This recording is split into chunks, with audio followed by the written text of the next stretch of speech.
L'influenceur, entre guillemets, figure symbolique de l'hétéronomie. Entre guillemets, influenceur. Influenceur qui vient du verbe influencer, qui donne le nom influence. C'est ça le titre de ce texte du père Alexis Diette. Quand j'entends ces mots, influenceur, influencer, influence, je sors mon revolver d'être pensant. Autrement dit, ma défiance, mon esprit critique, ma réfutation de la créature dotée de raison est jaloux de son autonomie, de sa liberté de conscience et de pensée. Quand je suis là, rue de Kerensky, Mère Sali connaît. Ah non, c'est l'éclaireur qui nous influence. L'éclaireur, mon influenceur. Non, non, non, c'est comme ça. C'est bien beau. C'est vrai qu'on doit copier les uns avec les autres. Mais est-ce que dire que quelqu'un m'influence, ça veut dire que je dois abandonner ma nature d'homme? Quand Dieu m'a créé là, il m'a dit, toi, tu seras mon représentant sur la terre. Tu seras un être pensant. Et de cette pensée, tu pourras avoir la capacité de faire évoluer ton environnement et d'évoluer. Ton grand-père qui s'appelait Homo habilis, d'abord il était Homo sapiens. Et ainsi de suite, il a fait travailler son cerveau. Quand il a fait travailler son cerveau, il est passé d'Homo sapiens jusqu'à l'état d'Homo habilis, où il a pu, grâce à son cerveau, utiliser sa main pour être un peu habile. C'est ce qu'on appelle l'homme devenu habile. L'homme est devenu habile, Homo habilis, parce qu'il a utilisé son cerveau. Son cerveau lui a permis de savoir utiliser ses pieds et ses mains. Il dit, toi, tes ancêtres ont fait tout cet effort. Toi, en 2024, ce sont les autres qui t'arrachent ton esprit critique. Ce sont les autres qui ont la capacité de prendre ton sens de raisonnement. Toi, tu n'es pas jaloux. Toi, tu deviens mouton. Les autres profitent de toi. Toi, tu n'as plus de liberté de pensée et de conscience.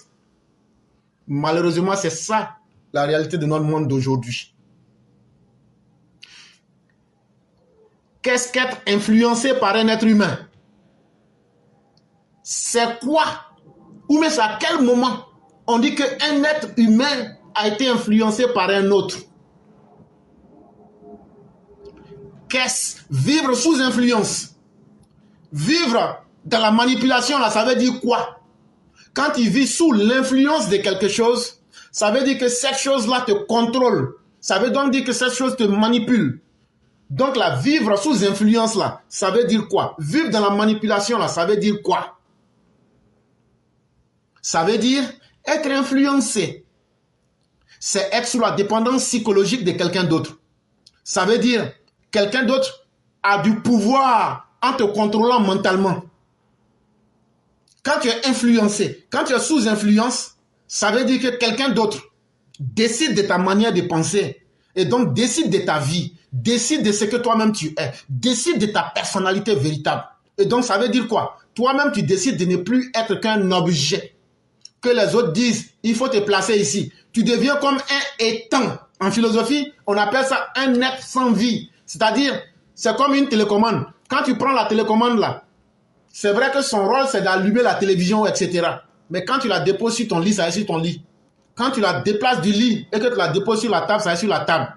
Donc de la même manière que la télécommande est là, tu deviens sans importance. Là où on te met, c'est là-bas tu es. En français ivoirien, on va dire tu es devenu mouton.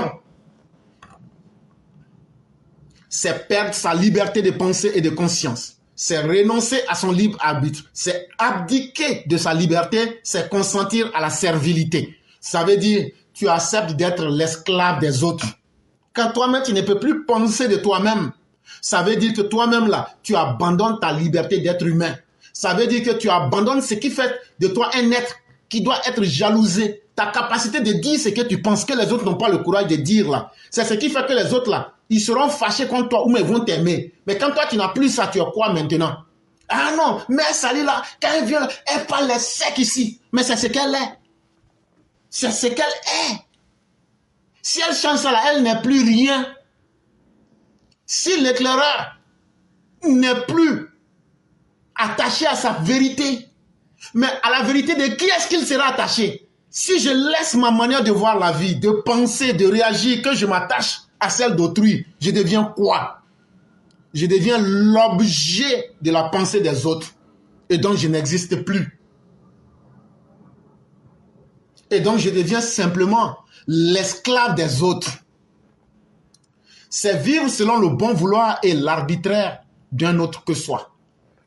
Et donc quand tu es influencé et que tu acceptes d'être l'esclave des autres, c'est la meilleure manière d'accepter volontairement que les autres puissent te dicter tout ce qu'eux veulent. Et toi, tu acceptes. L'influencé est une marionnette servile de l'influenceur auquel il a consenti à remettre son pouvoir de penser, de choisir et de décider ainsi que d'agir. Donc quand tu viens, toi qui entends ce message-là pour dire, il y a un influenceur sur la toile, moi là c'est mon fan qui est là comme ça, tout ce qu'il dit là, c'est que tu ne sais pas que tu es en train de dire de toi-même là. Ça veut dire, tu es en train de dire aux gens, non, moi-même là je me suis moutonisé volontairement. J'ai accepté une servitude volontaire. J'ai accepté, comme les pays de l'AES, de choisir un nouveau maître. Et ce nouveau maître-là, c'est lui qui va penser à ma place. C'est lui qui va influencer sur mes choix. Et c'est lui qui va décider pour moi. Et même c'est lui qui va me dicter mes conduites, mes actions. Bon, quand tu es un être humain comme ça là-haut, est-ce que toi-même là, tu es une personne encore? En réalité, tous ceux qui se proclament être des influenceurs sont des despotes de la pensée. Vous les voyez, ils prennent des nuits à aligner des jolis mots. Mais vous les prenez dans le vide comme éclaireur pro-vérité. On les met là, dit un coup, on dit, boum, venez, vous allez influencer les gens. Vous voyez, ils n'ont plus de grammaire, ils n'ont plus de vocabulaire, ils n'ont plus de structure de pensée. Ils ne peuvent même pas s'exprimer correctement. Quand vous prenez ces soi-disant influenceurs, ils se présentent sous un aspect vraiment qui donne envie de rêver. Waouh, il a déjà tout réussi. Il a tellement réussi qu'il vient pour conseiller les autres. Alors que leur vie, c'est une patate. Alors que leur vie, souvent, c'est une fausse vie qu'ils vous vendent sur Internet. Mais c'est quelque chose qui est bien préparé pour donner l'impression qu'eux, ils ont déjà maîtrisé tous les aspects de la vie. Et donc, eux peuvent devenir des propagateurs de la pensée, des maîtres de la pensée. Et donc, eux doivent influencer les autres. En réalité, c'est du despotisme.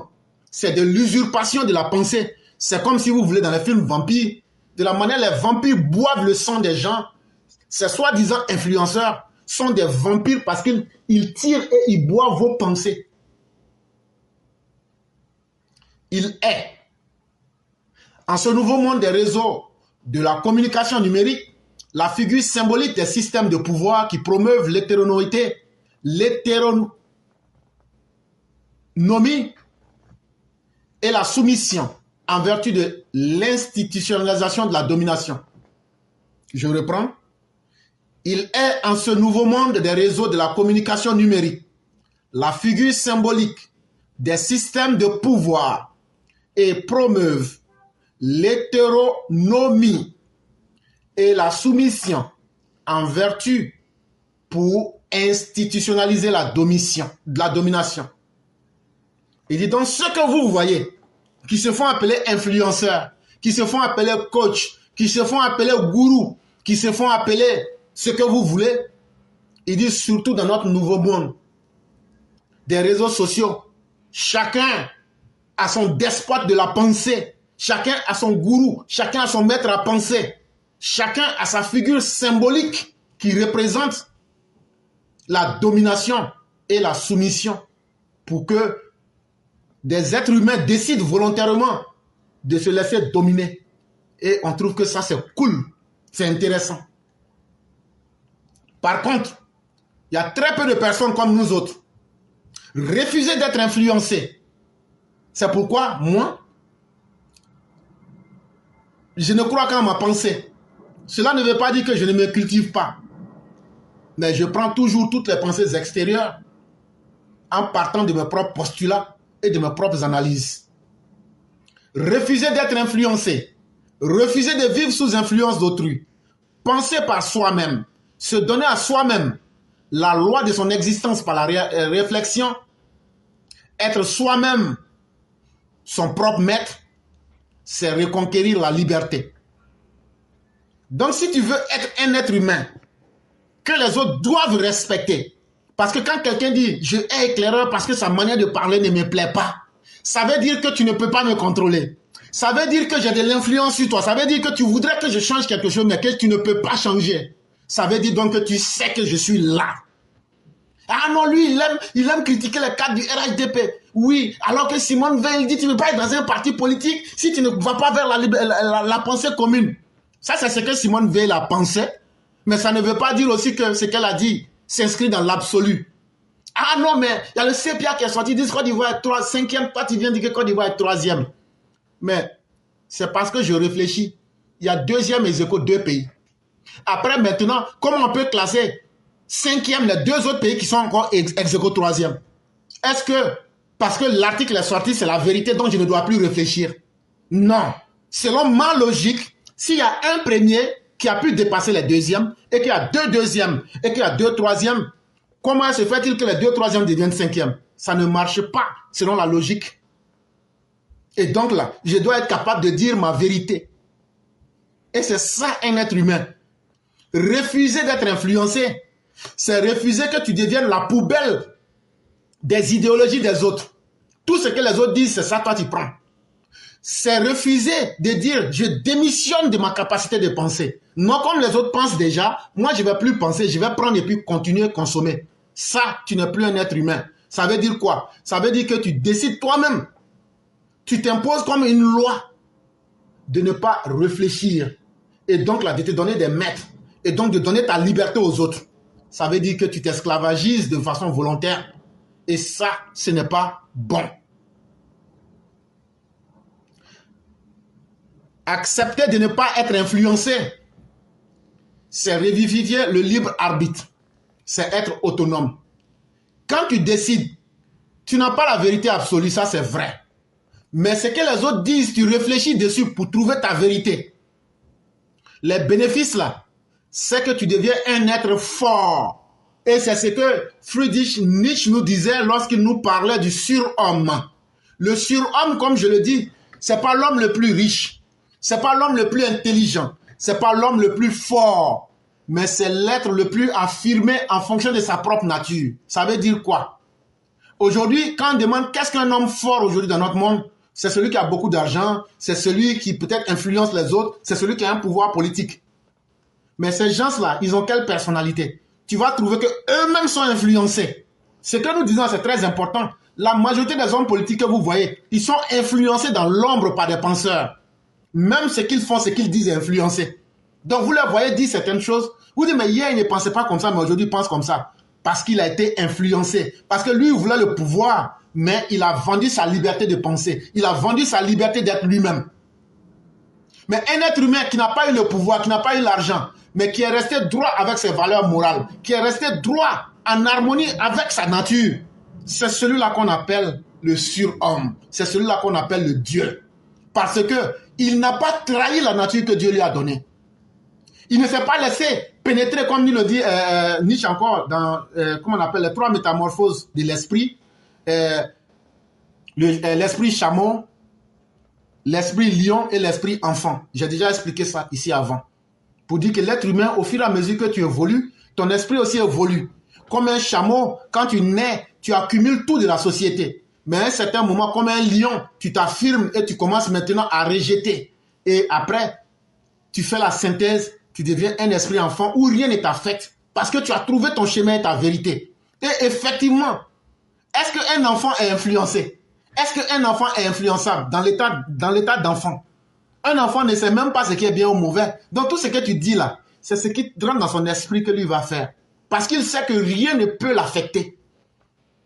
Et donc, quand tu veux le pouvoir de ce monde, quand tu veux l'argent de ce monde, d'aucuns se sont vendus à Belzébuth, d'autres se sont vendus à Baphomet, d'autres se sont vendus à Baal, d'autres se sont vendus au Samiri, d'autres se sont vendus à n'importe quel type de divinité. D'autres même se sont vendus à leur propre passion. D'autres se sont vendus au dogmatisme religieux.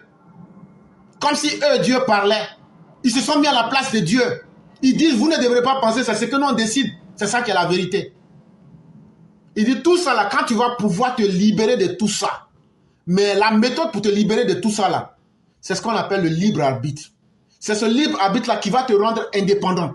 Chaque fois qu'on va te demander, est-ce que c'est toi qui as fait ça? Tu vas dire, oui, c'est moi, parce que j'ai réfléchi librement et selon les limites de ma pensée et de ma capacité d'être moi-même, voilà ce que je vous ai offert.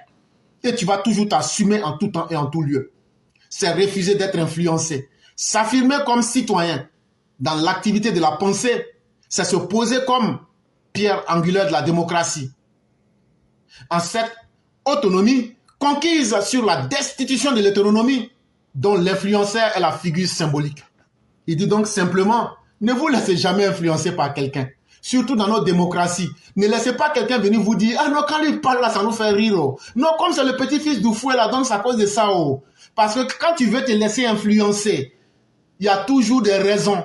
Non, comme il parle bien là sur Internet là, et puis il a beaucoup de vues là, c'est ça qu'il fait oh, dans votre vraie vie. Ah non, comme c'est lui Gbagbo là, oh, c'est pourquoi oh. Il fait rire, oh, c'est pourquoi oh. Comme il est gentil là, c'est pourquoi oh. Il a été gentil avec toi. Il t'a fait rire là, ça t'a amené où dans ta vie? Non, comme c'est le petit-fils du fouet là, bon, ça cause de ça oh. Ok, il n'y a pas de problème. Ça t'a amené où? Non, comme bon, il est baoulé comme moi là-haut. Même si c'est sénégalais, mais il est devenu baoulé. Donc, ça cause de ça, je le suis. Tu as été manipulé par ta haine. Donc, tu es influencé par ta haine. Et ton combat, c'est de te libérer pour que ton libre arbitre puisse prendre le dessus. Ah non, comme c'est Ouattara là-haut, comme c'est eux qui sont au pouvoir là, attends, je vais écouter ce qu'ils disent là, comme ça là, je vais avoir un peu haut. Tu vas faire tout ça là, tu n'auras rien. C'est pourquoi il faut tuer tous les faux dieux qui se font penser être des influenceurs. Toutes ces fausses divinités qui veulent aujourd'hui se mettre à la place de Dieu parce qu'il n'y a pas un Dieu en vous qui soit plus grand, que votre capacité de penser librement, que votre autonomie. Parce que quand Dieu a créé tout être, c'est dans la première nature que l'être humain soit libre. Libre de penser, libre de faire ses choix et libre surtout de réfléchir. Et donc, ne laissez pas les nouveaux dictateurs abroger votre système de capacité à réfléchir. Ne laissez pas ces nouveaux dictateurs, soi-disant influenceurs, qu'ils soient politiques, qu'ils soient des vulgaires individus sur la toile, ne laissez personne vous arracher votre liberté de penser, votre liberté en tant qu'humain et votre autonomie politique. Soyez vous-même. Même si vous êtes dans un parti politique, réfléchissez selon vos intérêts et selon vous-même. C'est ça un être humain véritable et valable. C'était un très beau texte du père Alexis Diet avec une petite explication d'éclaireur pro-vérité.